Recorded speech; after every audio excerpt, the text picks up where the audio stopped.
आणि कोण बाप तर जरंगे बाप.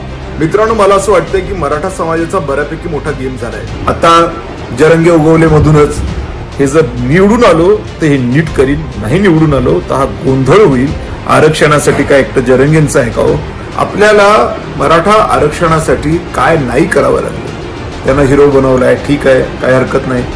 पण रिझल्ट काय आहे तर रिझल्ट झिरो आहे. तुम्ही एकीकडे म्हणताय की ज्यांनी आरक्षणासाठी मदत नाही केली त्यांना पाडा, तर मग आम्ही निवडून कोणाला आणायचं? 4 बुट तुम्ही मारा, 4 बुट आम्ही मारू, तो देवेंद्र फडणवीस आयुष करेल. जय शिवराय. मित्रांनो, मला असं वाटतंय की मराठा समाजाचा बऱ्यापैकी मोठा गेम झालाय. एक तर कैलासवासी अण्णासाहेब पाटलांच्या म्हणजे साधारण 1980-85 सालाच्या राजीनाम्यापासून, त्यांच्या आत्महत्येपासून तर हर्षवर्धन जाधवांच्या 2018च्या राजीनाम्यापर्यंत, काकासाहेब शिंदेच्या आत्महत्यापासून तर अगदी थेट परवाच्या आपल्या एका मित्राच्या आत्महत्येपर्यंत आपल्याला मराठा आरक्षणासाठी काय नाही करावं लागलं ते सगळं आपण केलं. लाखोंचे मोर्चे सगळं झालं. बरं, एवढंच नाही. आता जरंगे उगवले मधूनच जरंगींनी आंदोलन केलं. जरंगेंचंही काय व्हायचं ते सगळं आपण बघितलं. त्यांना हिरो बनवलाय, ठीक आहे, काय हरकत नाही. पण रिझल्ट काय आहे तर रिझल्ट झिरो आहे. नोंदी सापडल्या असं म्हणतायत. प्रमाणपत्र मिळालेत, काही ठिकाणी मिळाले नाहीत. बरं, पुढे त्या प्रमाणपत्रांचं काय तर काहीच नाही, झिरो. त्या पोलीस भरतीत त्या प्रमाणपत्राचा कवडीत काही उपयोग झाला नाही. आता इलेक्शन्स लागल्या मध्यंतरी. या सगळ्या पार्श्वभूमीवर हे वाशीवरून मंडळी परत आली. इलेक्शन्समध्ये जरंगेंनी अनाऊन्स केलं की बाबा यांना असं पाडा की यांना 5 जन्म उभं राहता येणार नाही. हे झालं. त्या इलेक्शनमध्ये मीही उभा राहिलो. माझा एक प्रामाणिक प्रयत्न होता की महाराष्ट्रामध्ये जरंगी करतायत, मला दिल्लीमध्ये करू द्या, की दिल्लीमध्ये अतिरिक्त आरक्षण मिळून काही करता येऊ शकेल का. कारण शेवटी सगळ्यांचं टार्गेट एकच होतं, मराठा आरक्षण मिळालं पाहिजे, हेच टार्गेट होतं. आता मुंबईला जायचंय संभाजीनगरहून, तुम्ही नाशिकहून पण जाऊ शकता, तुम्ही पुण्याहून पण जाऊ शकता, कुठूनही जा पण मुंबईला पोहोचा. तशाच पद्धतीने कुठूनही जायचं पण आरक्षण मिळवायचं. मुंबईतून मिळवता आलं मुंबईतून मिळवा, दिल्लीतून मिळवता आलं दिल्लीतून मिळवा. कोणी मुंबईतून जा, कोणी दिल्लीतून जा, सगळ्यांनी आपल्या आपल्या पद्धतीने जा, पण गड काबीज करा. मुद्दा हाच होता. पण यासाठी एकमेकाला सहकार्य करण्याची आवश्यकता होती. मी अंतरावलेल्या सराटीला जाऊन पाठिंबा देऊन आलो यांना, पण माझ्यावरती वेळ आल्याच्या नंतर यांनी मला पाठिंबा दिला नाही. का नाही दिला याचं प्रश्नाचं कोडं मला सुटलं नाही. काही माझ्या मित्रांनी त्यामुळे फोन केला जरंगेंना आणि नाराजी व्यक्त केली की हे योग्य नाही. तोही माणूस साधा भोळा नाहीये, त्यांनी राजीनामा दिलाय आरक्षणासाठी. तुम्ही एकीकडे म्हणताय की ज्यांनी आरक्षणासाठी मदत नाही केली त्यांना पाडा, तर मग आम्ही निवडून कोणाला आणायचं? ही मराठा ताकद जी सगळी एकत्र झालेली आहे, ही ताकद वाया घालवायची का, दिशाहीन करायची का मराठी युद्धात? म्हणजे युद्धापर्यंत सगळी कसरत करायची आणि युद्ध सुरू झाल्यावर दिशाहीन. कारण काय, कोण शत्रू तेच कळणार, कोणाला मारायचं तेच कळणार, आणि कोणी कसं मारायचंय, म्हणजे कोणाला पुढे आणायचंय, कोणाला मारायचंय.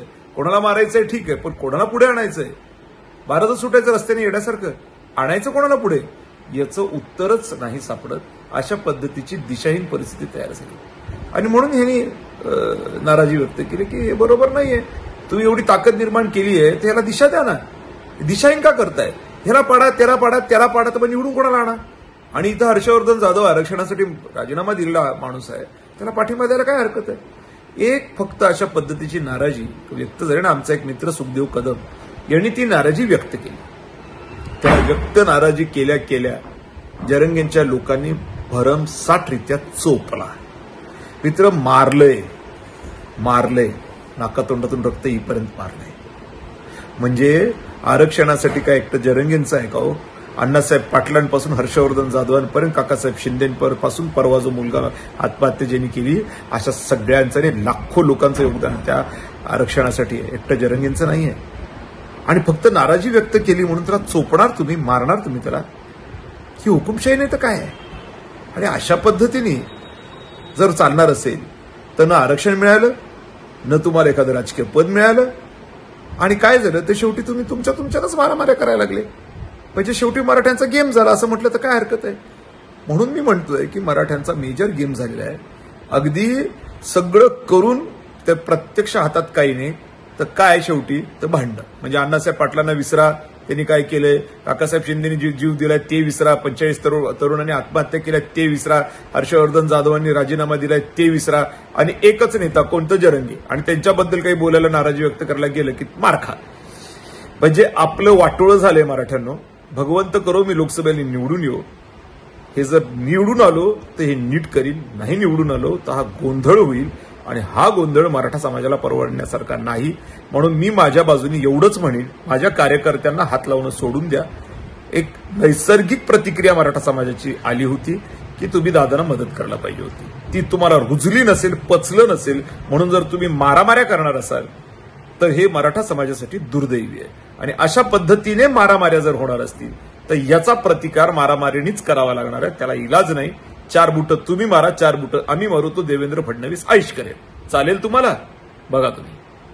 ऐकलं, हे आहेत हर्षवर्धन जाधव. हर्षवर्धन जाधव हे कन्नडचे माजी आमदार आहेत आणि लोकसभा निवडणुकीतले यावेळीचे उमेदवार सुद्धा आहेत.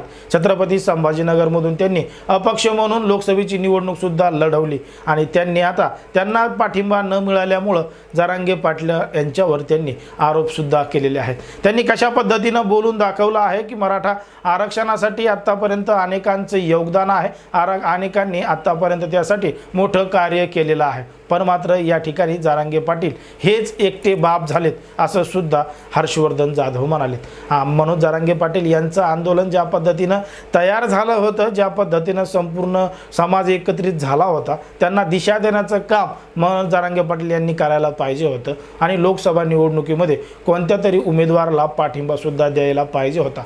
कारण की त्यांच्या कार्यकर्त्यांनी मनोज जरांगे पाटील यांच्या कार्यकर्त्यांना सांगितलं की जर याला पाडायचं, त्याला पाडायचं, त्याला पाडायचं, तर मग नेमकं निवडून कोणाला आणायचं असा प्रश्न एका जणांनी उपस्थित केला, तर त्याला जरांगे पाटील यांच्या कार्यकर्त्यांकडून बेदम मारहाण झाली असं सुद्धा हर्षवर्धन जाधव यांनी या ठिकाणी सांगितलेलं आहे.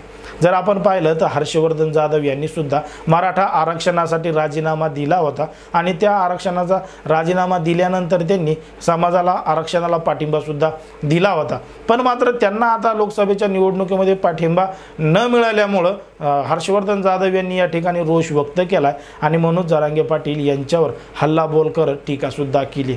एकंदरीत ज्या पद्धतीनं हर्षवर्धन जाधव यांनी मनोज जरांगे पाटील यांच्यावर टीका केली, त्यांनी जे जे काही मुद्दे मांडलेत त्या मुद्द्यांवर तुम्हाला काय वाटतं हे अगदी स्पष्टपणे कमेंटमध्ये सांगा. आणि अशाच पद्धतीचे नवनवीन व्हिडिओ पाहण्यासाठी आपल्या चॅनलला लगेच सबस्क्राईब करून घ्या.